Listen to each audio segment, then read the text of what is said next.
Assalamualaikum warahmatullahi wabarakatuh. Halo anak-anak, bertemu lagi dengan Ibu Desi. Pada video kali ini, Ibu akan membahas mengenai mukjizat dan kejadian luar biasa. Sebelumnya, Ibu mengingatkan untuk selalu stay safe and healthy dan patuhi protokol kesehatan agar tidak menimbulkan klaster baru COVID-19. Baik, langsung saja. Pada pembahasan pertama, Ibu mulai dengan pengertian mukjizat. Mukjizat adalah suatu kejadian luar biasa yang terjadi pada diri Rasul yang dapat melemahkan yang menentang dakwahnya. Dari pengertian ini, dapat disimpulkan mengenai ciri-ciri mukjizat. Yang pertama yaitu diturunkan hanya kepada para nabi atau rasul. Yang kedua, merupakan kejadian luar biasa di luar kemampuan manusia. Yang ketiga, diturunkan sebagai bukti kekuasaan Allah Subhanahu wa Ta'ala. Yang keempat, diturunkan sebagai bukti kenabian atau kerasulan. Dan yang kelima, bertujuan untuk memperlemah orang kafir atau memecahkan masalah kaum muslimin. Baik, mukjizat itu ada dua macam. Yang pertama, mukjizat kauniyah dan mukjizat akliyah. Kita akan bahas mengenai mukjizat kauniyah terlebih dahulu. Mukjizat kauniyah yaitu mukjizat yang nampak atau bisa ditangkap oleh panca indera. Mukjizat kauniyah ini disebut juga dengan mukjizat terbatas, artinya di luar kemampuan manusia, terjadi hanya sekali dan dalam satu tempat, tidak bisa diulang dan tidak bisa dipelajari. Contohnya, seperti yang pertama, tongkat Nabi Musa berubah menjadi ular. Siapa sih yang tidak kenal Nabi Musa? Nabi Musa adalah salah satu nabi yang termasuk ulul azmi dan diberikan suhuf serta Taurat. Beliau dilahirkan di tengah penderitaan kaum Bani Israel dalam perbudakan Raja Fir'aun yang mengangkat dirinya menjadi Tuhan negeri Mesir. Musa diangkat menjadi Rasul setelah menerima wahyu di lembah Sinai selama 40 malam dengan kitab-kitab Taurat dan suhuf Nabi Musa. Beliau memimpin perjalanan peralihan kaum Bani Israel dari Mesir ke negeri asalnya Palestina setelah melewati rangkaian peristiwa-peristiwa besar yang kita anggap sekarang sebagai mukjizat kauniyah Nabi Musa.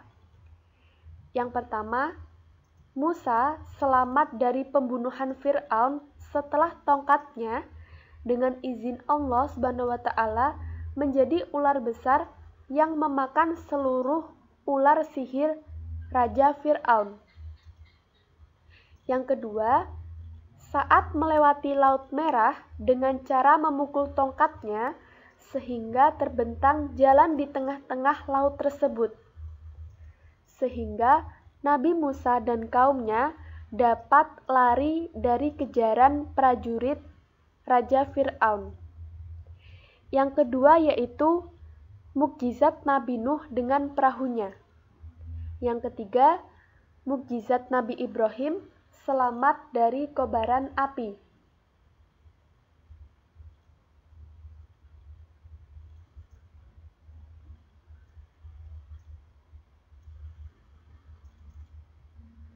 Dan yang keempat yaitu Nabi Daud mampu melunakkan besi. Mukjizat yang kedua yaitu mukjizat akliyah, yaitu mukjizat yang hanya dapat dipahami oleh akal pikiran.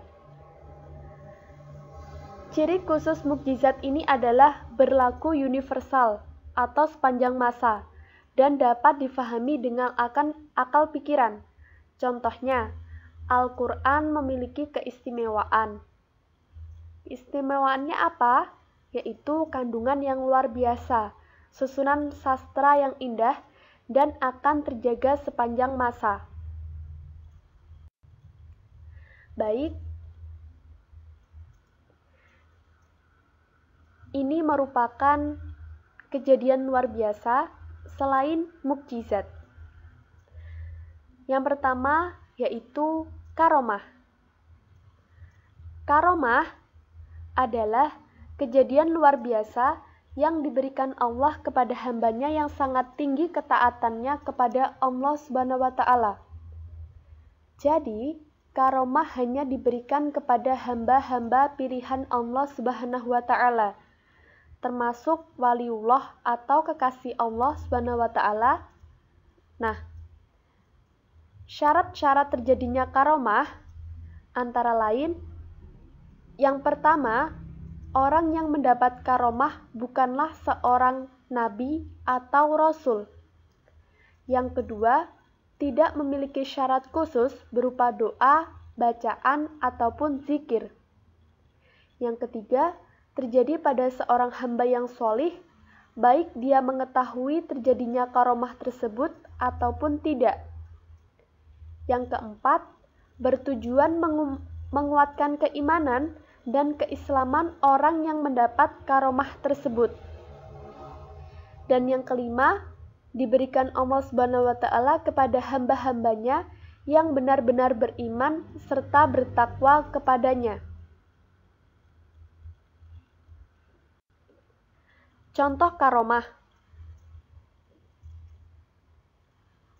yaitu kejadian yang dialami oleh Maryam binti Imran radhiyallahu anhu. Beliau adalah ibu dari Nabi Isa alaihi salam, ya, yang selalu mendapat makanan di mihrab, sedangkan Maryam tidak pernah keluar dari mihrab. Kejadian luar biasa lainnya yang selanjutnya yaitu Maunah. Maunah ini adalah pertolongan Allah atau kejadian luar biasa yang diberikan Allah kepada orang-orang yang beriman.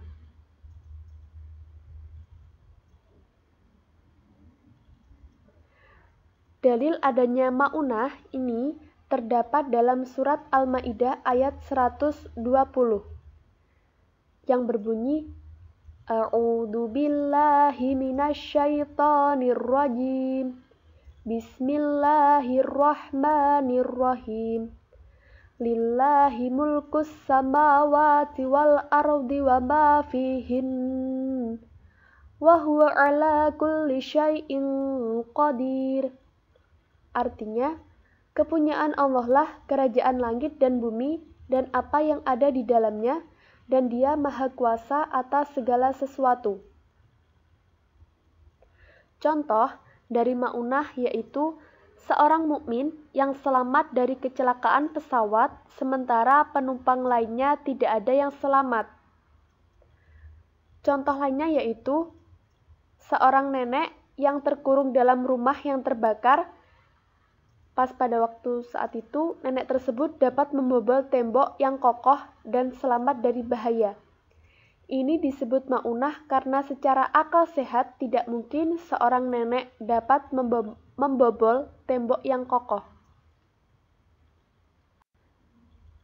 Yang selanjutnya yaitu irhas.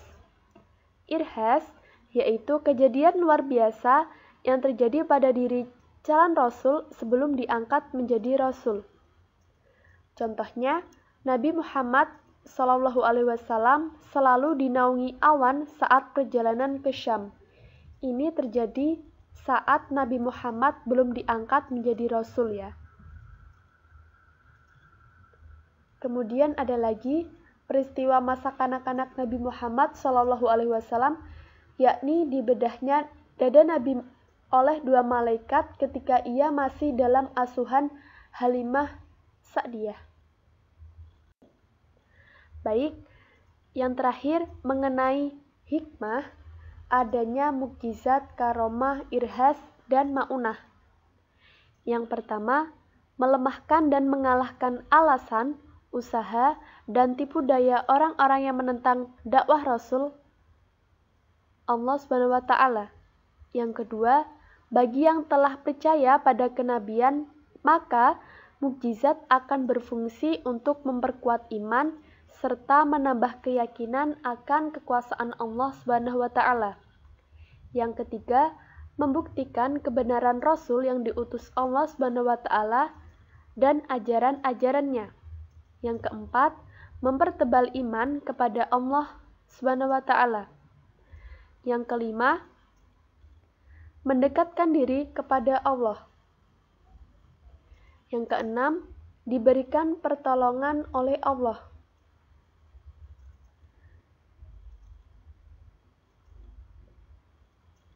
Dan yang terakhir yaitu sebagai azab bagi orang-orang kafir. Baik, cukup sekian materi dari Ibu pada hari ini. Semoga bermanfaat. Wassalamualaikum warahmatullahi wabarakatuh.